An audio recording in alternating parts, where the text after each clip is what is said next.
All right, everybody. Welcome to Nourish and Cherish. My name is Matt Bradner, and this is my wife, Julia.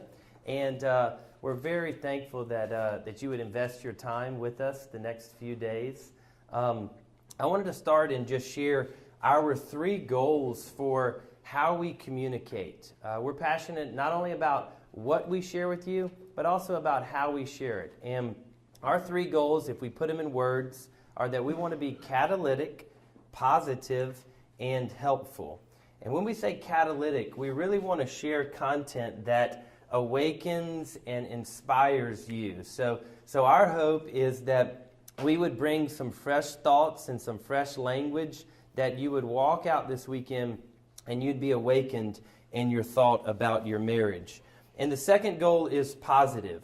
And when we say positive, we just know that the reality is that we could spend all of our time talking about the things to avoid in marriage, right? There's a lot of things that we want to avoid, but that's not where lasting motivation and lasting power comes from.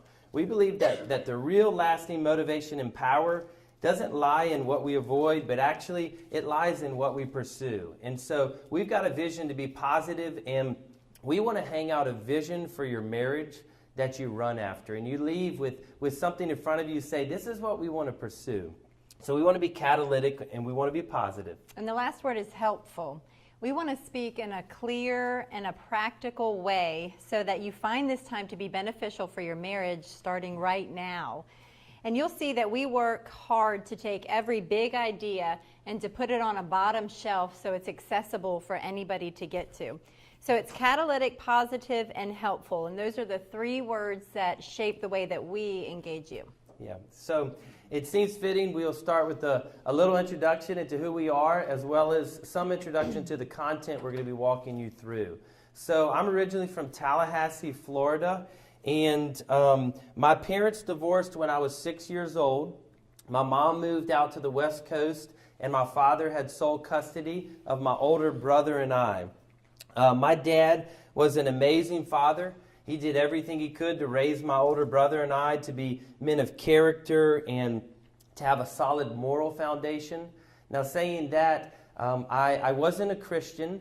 Our home wasn't one where it wouldn't be characterized by a religious home. I would have said I was a Christian because I knew that I wasn't anything else, but there was really no content to that. We never went to church. We never read the Bible. Occasionally, or actually on every out-of-town soccer tournament we would go on, my dad would say a prayer as we pulled out of the driveway, and that reinforced for me that there was a God. But that was really the extent of my understanding of Christianity. Very little content. I knew that Jesus had something to do with Christmas, so I liked him. But that really was it. And as far as my view on marriage, I really didn't have one. My dad was a wonderful dad. He spoke well of women. He had a few girlfriends over the years, but I really just didn't ever think about marriage. I just thought one day it would be great to be a dad, but that was about it. So I grew up in Hampton, Virginia, and back there we say the 757. 757. So that's what we just say, 757. So I grew up in Hampton, Virginia, and like Maddie, I have one older brother, and I was raised by 2 parents who deeply loved me and are deeply committed to me and do anything. And I didn't grow up with any spiritual exposure at all. I just didn't have any thought about it or any access to it. When I was in middle school, I went through an extremely rebellious season, and even though my parents were not religious at all, they turned to religion as a last hope to kind of straighten me out, and they put me into a Christian high school. And it was there that for the first time I heard the gospel of Jesus. I had never heard about having a relationship with God, and for the first time I did, and that's where I became a Christian. And several years after that, my parents also came to faith. So pretty neat with that. As far as my view of marriage, growing up in my childhood, I would use the word loyalty to describe what I thought marriage was all about. And my parents are still married today, and they've been loyal to each other. And I did have the word loyalty, but I didn't really attach any sort of warmth and affection and depth to that, which all 3 of those things are really important in having, as well as loyalty, to have a healthy marriage. So in 1995, I went off to college. I went on a soccer scholarship to the University of North Carolina at Charlotte. I had 3 goals. I wanted to play soccer, I wanted to party, and I wanted to do enough school to keep the first 2 rolling. That was my career plan. And I met a guy at the very start of my freshman year who worked with a Christian ministry. And it was through Joe that I got involved in an athlete Bible study. And towards the end of my first semester in college, I became a Christian. And in October of 1998, I met this beauty. She was Julia Felico at the time. Julia was a sophomore at Elon University. I was a senior at UNC Charlotte, and we developed a friendship that eventually evolved into a dating relationship. So Maddie graduated from UNC Charlotte, and he went on staff with a campus ministry called Campus Outreach. And I still had another 1.5 years left in school. The summer after my graduation, we got engaged, and we were married in November of 2001. And here is our wedding picture. Right. Could have been taken yesterday, right? I summarized that: more love, less hair. I like this, though. Thank you. That's right. That's right. So we've been married for 16 years. And here's a picture of our family. We have 5 amazing children. Isaiah's our oldest. He's almost 14. Toby's 12. Coleman is 10. And Eliana, our only girl, she's 8. And then we have Benson, who's 3. Yes. And, you know, it was Isaiah, comma, Toby, comma, Coleman, comma, Eliana, comma, Benson, period. The sentence is over. That's right. I mean, Benson, we love him, but the sentence is finished. So I still work with Campus Outreach and college ministry, and Julia has 2 businesses that we'll mention. One of them, she is the co-owner and co-founder of a children's consignment sale called Kids Craze, and she also is the owner of New Life Doula Services. She's a certified birth professional. Did I say that correctly? Sure. Okay. I'll be honest, that's not my space. You know, I say a birth coach, but birth professional. That's right. Okay. So that's enough about us. You're going to hear plenty more over the next few days. What we're going to be walking you through is content from our Nourish and Cherish marriage material. And let me give you 30 seconds on how this came about. So in 2013, the campus ministry that I work for, we were holding a global staff conference. So all of our staff from all over the world were gathering together for a week of training and connection. And they approached me and they said, Maddie, will you and Julia speak on a topic that you're known to be influencing people, and that's of marriage and ministry. And other than the initial, why would you ever get me involved in something like that, that Julia felt, we were very excited because we had a pattern that developed in our marriage in the first 12 years. And it went like this. We would find ourselves in a time of trial, tension, conflict, Fight, yeah. You know, those were all just through pleasant ways of saying a fight. And they were usually as a result of something that I did, and I'm going to share plenty of them with you. And we would eventually emerge from that storm, and we emerged with a key principle that had clear language, and we called them practices. And these practices that we adopted began to shape our marriage culture. And then they began to shape the culture of marriages of our friends as we would share them with them. And so having to do this 1-hour seminar forced us to put on paper these practices that had defined our marriage. And so we did it, and to make a long story short, you could imagine there were people from all over the country and all over the world, and so then we began to get requests. Will you come to Minneapolis and speak? But this time you have 6 hours. And will you come to Florida? And this time you have 3 days. And so we took that and we developed the content and the personal experience into the Nourish and Cherish marriage retreat, and we've been fortunate to do it in many cities and for many churches and ministries. So here's what to expect tonight. Our pattern is to deliver some content for about 20 minutes and then give some intentional time in which you as couples can interact together from what you just heard. And we know from personal experience that if you don't take the time to do that while you're here, when you leave this room, it's very unlikely that you'll do that again. So we want to help you make the most of this time. Now, the news that you're going to have these interaction times with one another might be met with different responses.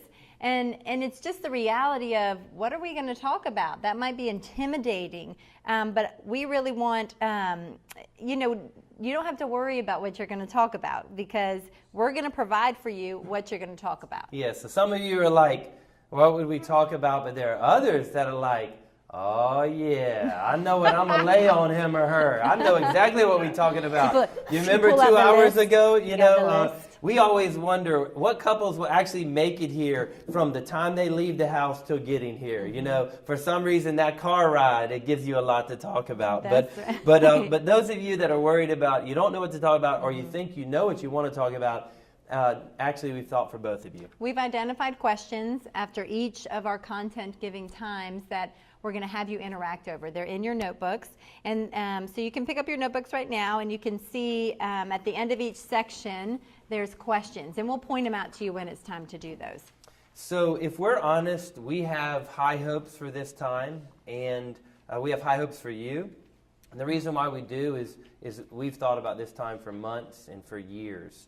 But we are realistic. We know that for most of you, it kind of took every bit of mental capacity just to get here. And so you probably haven't thought, why are we here?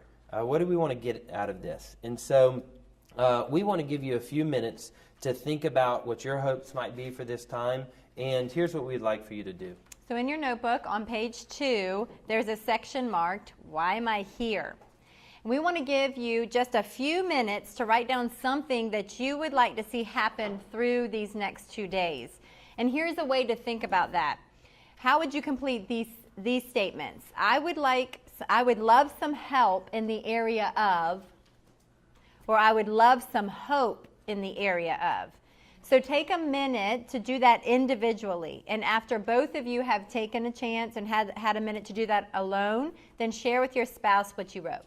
We'll put on some music so the talking's not awkward. And if you can't think of anything, then just turn and say, I can't think of anything right off the top of my head. So this is it's a warm-up. We're just doing a little stretch here. That's right. All right. Okay. We told you that was going to be brief. It wasn't too bad. I didn't see any, brawls. Yeah. Not yet. No. Not yet. No, just kidding. So before we get going, again, a few housekeeping things. Number one, bathrooms. If you exit this room and take a left, your bathrooms are on the left down the hall. And help yourself at any point to any of the snacks. There's regular coffee, decaf, and hot tea. Yeah, and lastly, I need you to open up to the inside flap of your notebook, and I'm going to give you a 5-digit code. And this sounds like we're doing a raffle, but you do need this. You're all a winner here. Here's the code: 47582. 47582. That's the code to get in the building if you go outside. And so you will get locked out, and it's also the code during the times we're meeting. It's the code to let you in the morning. And so tomorrow morning you'll use that code to get in.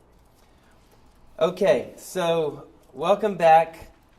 Now that you've had a chance to think about why you're here, we want to tell you why we're here. So our goal is very clear and it's very simple. We want to shape culture one marriage at a time. And to put it a little bit more specifically, here is our goal. We want to ignite a passion and a commitment for the health of your marriage culture. We want to shape the culture of your marriage. When we say culture, we mean the overall environment and the temperature of your marriage. It's the feel, the sense, the aura of it. The culture is revealed by consistent and the dominating characteristics that are present. And it's very common to speak about the culture of a business or of an organization or of a church. And we believe that every marriage also has a culture.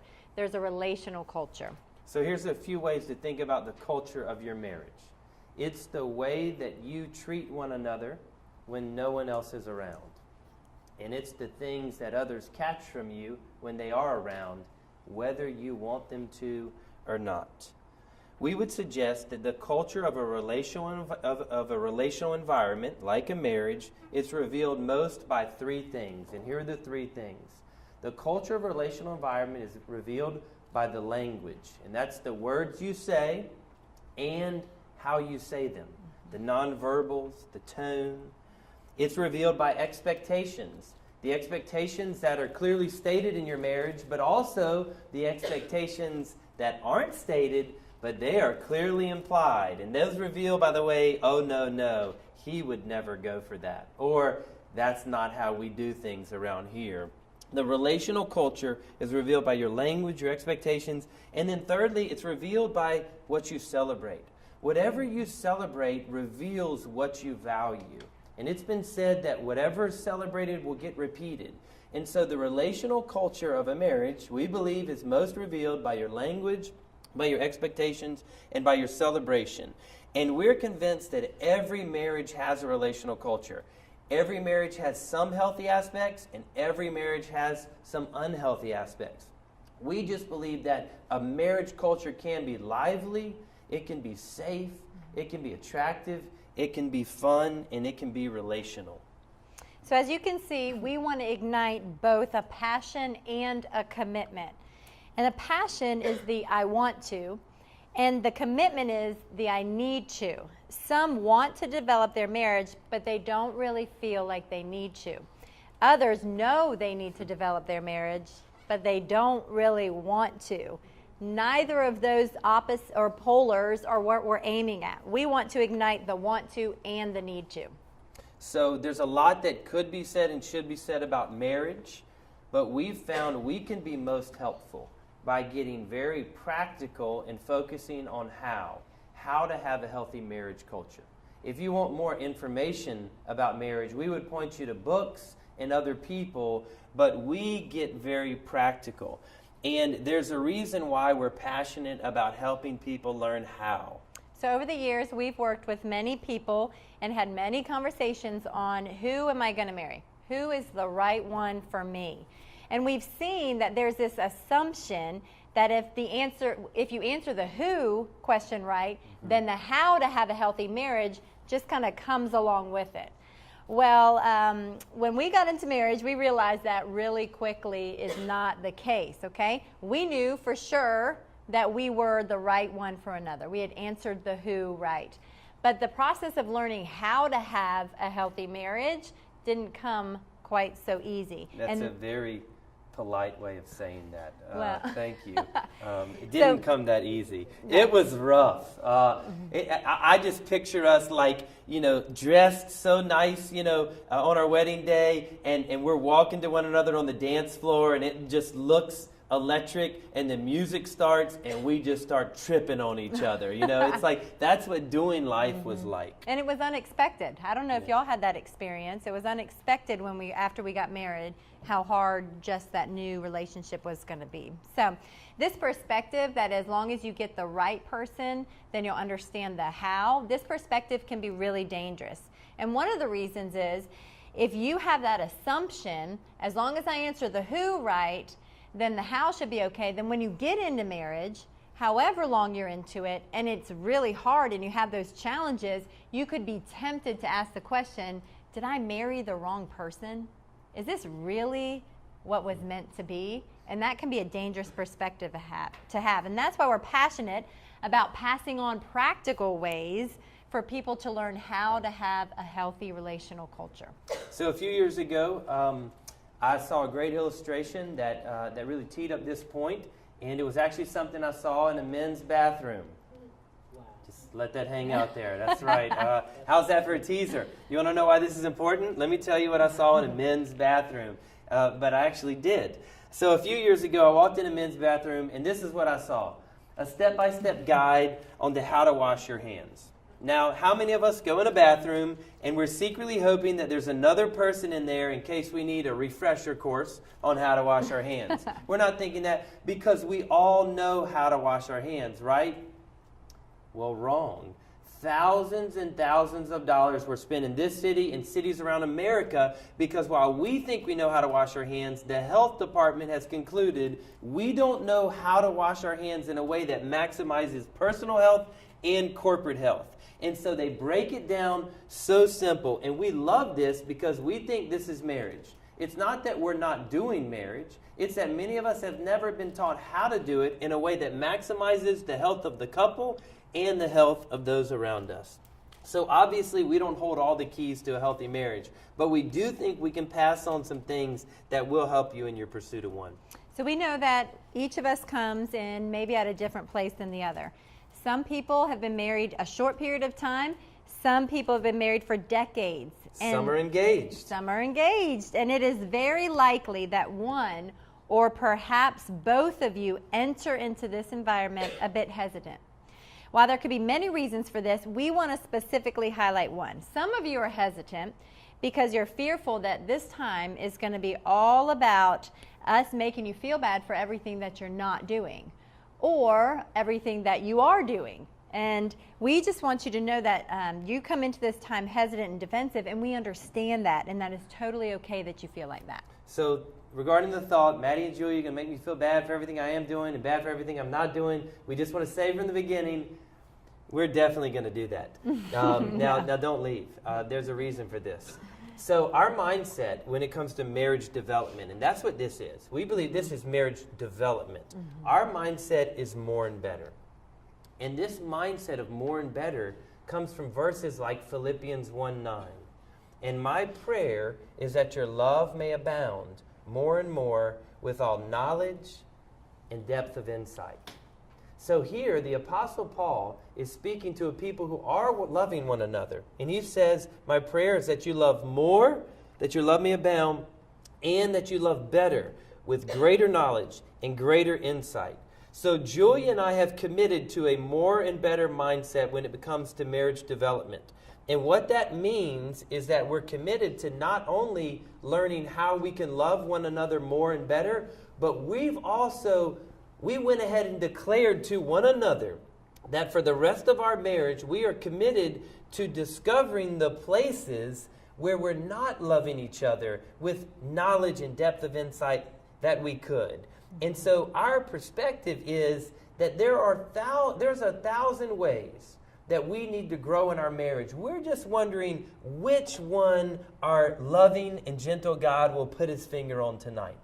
And so what that does, and we would encourage you to try to put down the fear of being wrong and to embrace a more and better mindset no matter where you are.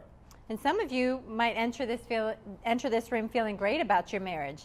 You're not feeling defensive at all, and that's wonderful. We're so glad for that. We would also give you the same call of more and better.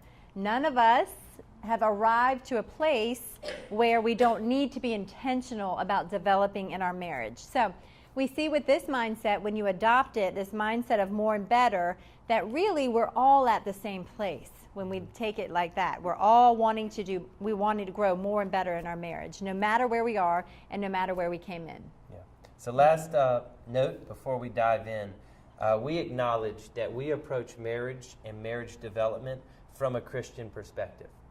And we often will do this conference, and there are men and women present who maybe aren't sure exactly where they stand in terms of their commitment to the Christian faith. And so if you're here, and that's you, you're wondering, what's this going to be like?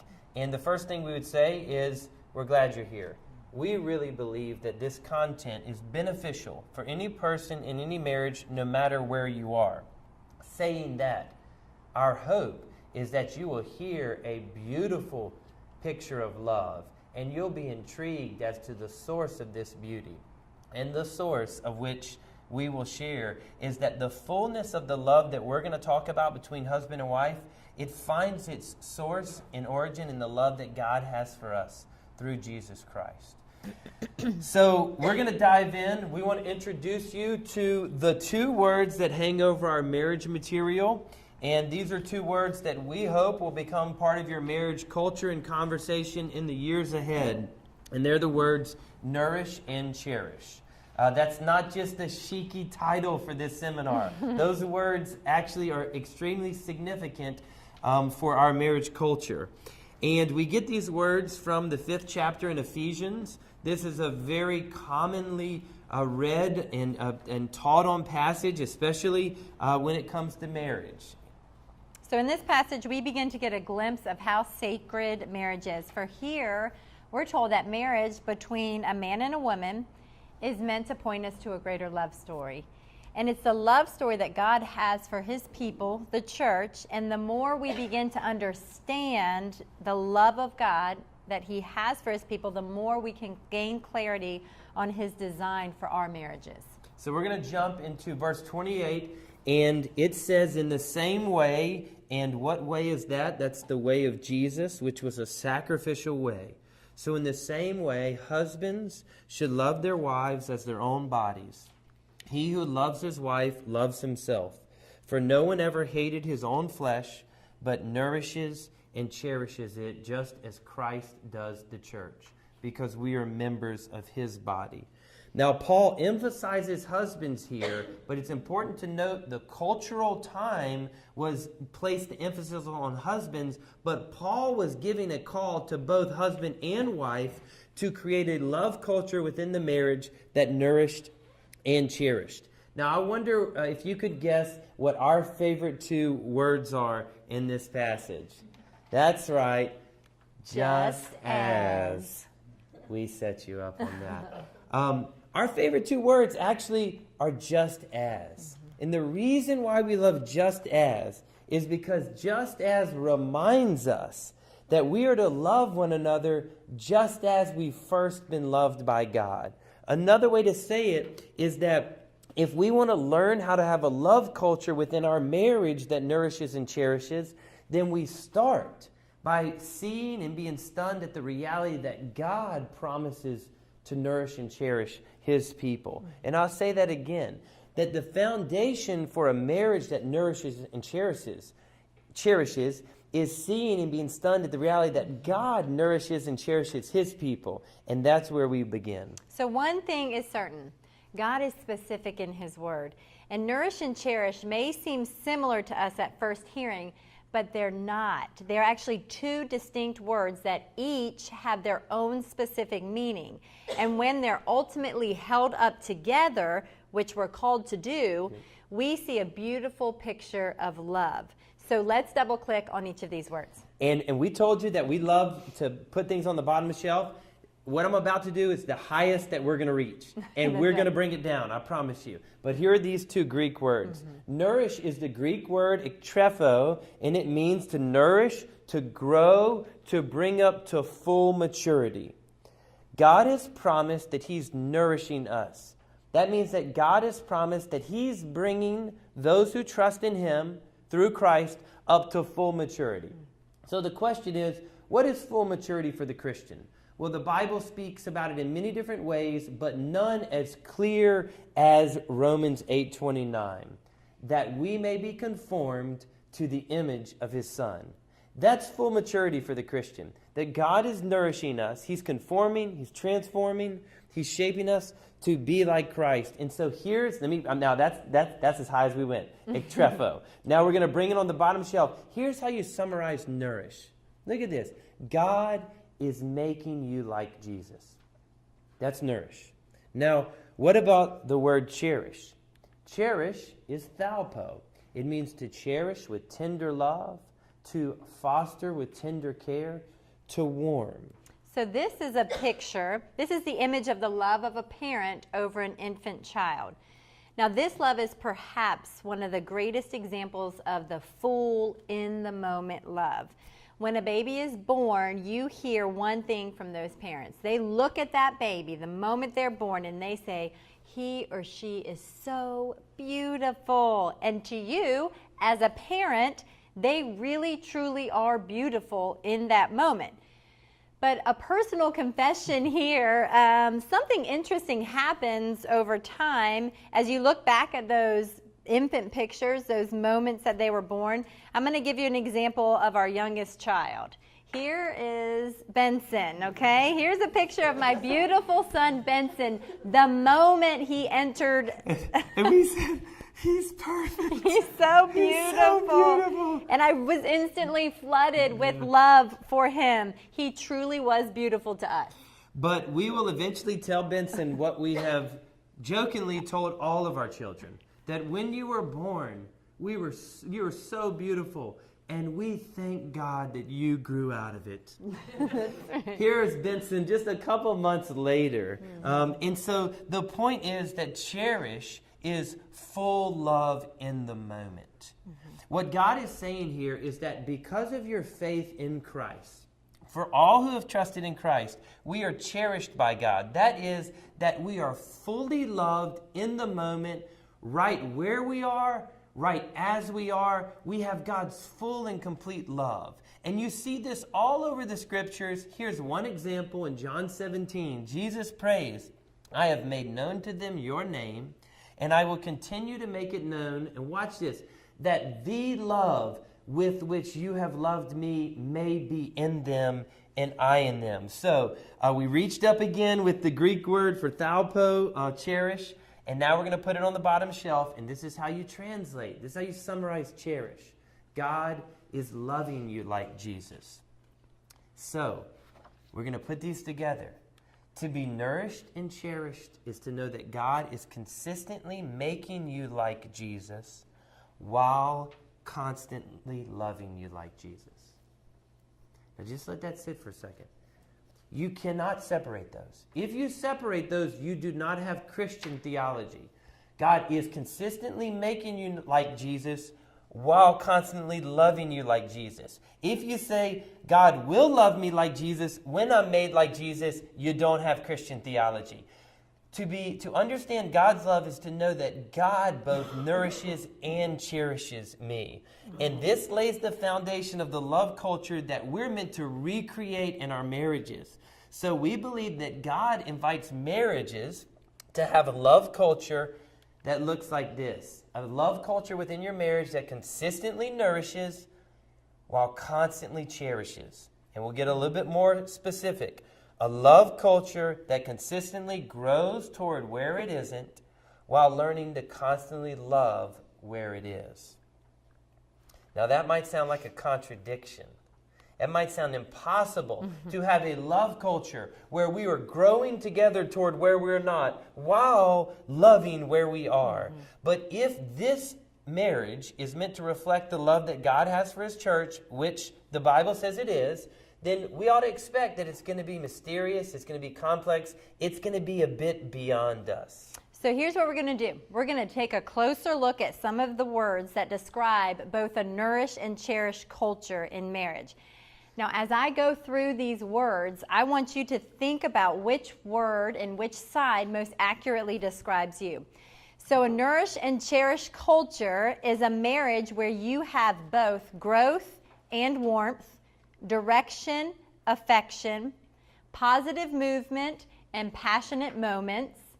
You think about the future and the present. It could be described as milk and water, wine and coffee, maturation, celebration, challenge, comfort, stretched, relaxed, develop, delight, progress, and process. Now, like I said, most of us have a nourish or a cherish bent just by design that we bring into marriage, okay?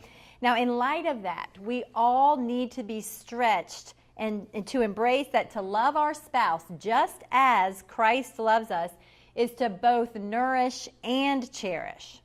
Now, this is where it starts to get really exciting. That there are 3 relationships that the Bible calls us explicitly to nourish and cherish. We've already told you 2 of them. One of them is that God nourishes and cherishes His people. The second one is that spouses are meant to create a love culture that nourishes and cherishes. Can you imagine what's the 3rd relationship that the Bible calls us to nourish and cherish? It's parent to child. Now watch this. And by the way, Julia and I, we have a family culture seminar. And guess what 2 words we hang over our family culture seminar? Just as. I'm just kidding. Nourish and cherish. We hang over nourish and cherish. Look at this. Ephesians 6:4. Fathers, do not provoke your children to anger, but ektrepho, bring them up, nourish them, full maturity in the discipline and instruction of the Lord. And then in 1 Thessalonians 2:7, we see, but we were gentle among you, like a nursing mother, taking care of. That's the Greek word thalpo, cherishing her own children. And what's the point there? The point there that to love our children, just as Christ loves us, is to both nourish and cherish. And we've all seen or we've experienced parents who are committed to nourishing. We are going to bring you up to full maturity. But yet there is a lack of cherishing in the moment love. And so I'll be out in my yard with my kids and the soccer ball gets thrown out and all of a sudden the kids are playing, having fun. And Coach B, you might as well put a hat and a whistle on me. I got us in drills and we're doing push-ups and Jules will walk out and say, hey, Coach Bradner, I think they just need dad right now. And she'll just say, nourish. Not nourish, but cherish. In the moment, love. Like many of us have a bent to nourish and we neglect cherish. And then there are many parents who their children could never do anything wrong. And they put full in the moment love, but yet they don't correct and instruct and grow them up to maturity. And we would say that the Bible teaches that to love our children as God loves us is to both nourish and cherish. And here's why we mention that. This isn't the family culture seminar, but two things. Most every person in this room has or will have children. And we would say this, that if you commit to developing a love culture within your marriage that nourishes and cherishes, that's actually the best thing for your family culture because that's what God calls you to do within your family. And we'll give you a lot of the spillover here because what He's done here in creating a nourish and cherish culture is also what we reproduce among our children. So here's the vision for your marriage. Okay, it's a marriage, it's a love culture that consistently nourishes and constantly cherishes. A love culture that consistently grows where it's not, while and constantly loving where it is. Now, in our experience, many of the frustrations that we communicate within marriage can actually be traced back to a desire for more nourish or more cherish. And oftentimes, if we're talking to a couple and they're sharing their big marital challenge, if you see Julia and I huddle up afterwards, we're not talking about you. We're just either saying, they long for nourish or they long for cherish because it's the call, it's the cry of our heart because God made us for it. So we'll give you some examples. So here are a couple of examples. See if you can begin to identify what it is. Which is it a cry for? A cry for more nourish or cherish? I know that you're thankful for all that I do. But sometimes I wonder if you still love me like you used to. It's a cry for cherish, right? I get frustrated at the fact that it just seems like we're stuck in this area. Nothing ever makes a difference. It's a longing for nourish and growth. I sometimes feel like we're so focused on the future that we miss out on what's happening today. Cherish. I want to know that we're still growing, changing, dreaming, not just settling for where we are. Are things ever going to change? Again, that's a cry for nourish. And if I'm honest, I feel like we're just roommates. So when I first heard that one, and these were all ours, no joke, I responded, well, I'll be honest, I've had some pretty good roommates over the years. He really did actually really responded that way. She said, I don't think you get what I'm saying. I was like, yeah, I don't think so either. And and it was a cry for cherish. And she said, did your roommates cherish you like you try to cherish me? I'm like, nah, not at all. So I get you. But here's the thing. We usually have a longing in our heart for more nourish and more cherish. And so now we want to take some time for you to turn to the Take It Further page in your book and talk through the questions listed under the Nourish and Cherish section. So before we end tonight completely, we're going to give some tips on how to make the most out of your conversation time. That's a polite way of saying how not to ruin your evening in the conversation time. But for now, I'll mention two things about our questions. The first thing is this. We've intentionally given you more questions than you're going to be able to talk through during this time.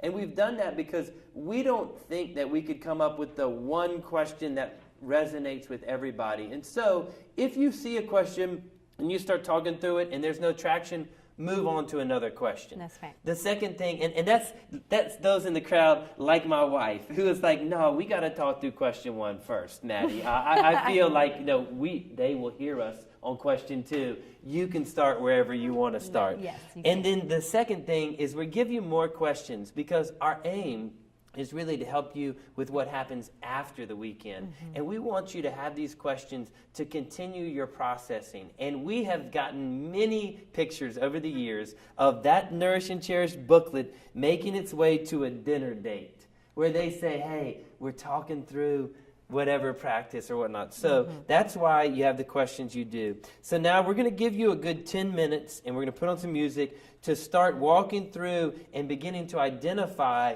where's our bent? What's the default perspective that I bring to life and to marriage? So y'all have at it.